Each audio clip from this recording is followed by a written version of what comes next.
Many local Catholics and even those who aren't Catholic are mourning the passing of Pope Francis, who was admired for his compassion and courage for opening up the church to many who had been left out.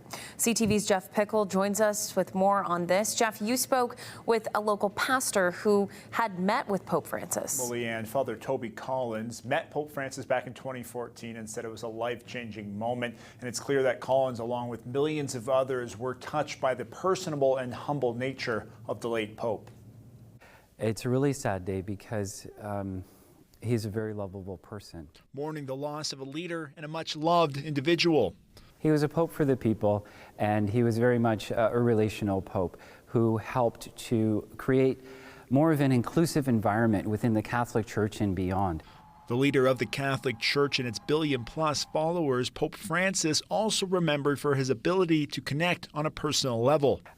There's something about his person, his presence, and his ability to just say to you, I love you unconditionally. Father Toby Collins met Pope Francis in 2014 and says despite his powerful position, he was touched by the Pope's human nature. I remember the only rule that they asked us to follow was not to kneel before him or to kiss his ring. It made him feel very uncomfortable.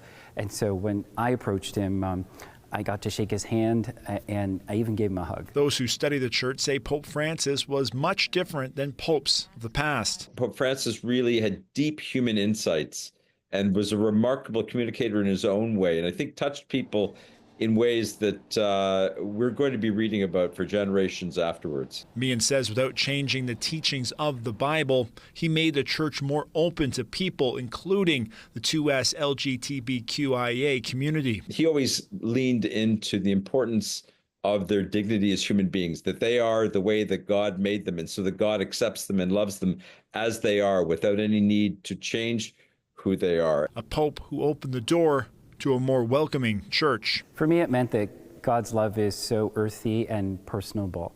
And it's not, just something that is so universal and maybe high in the sky. It matters to each and every one of us. And when it comes to Canada, Pope Francis' apology to the Indigenous people of Canada, a very important moment for both the church and this country and the legacy of Pope Francis.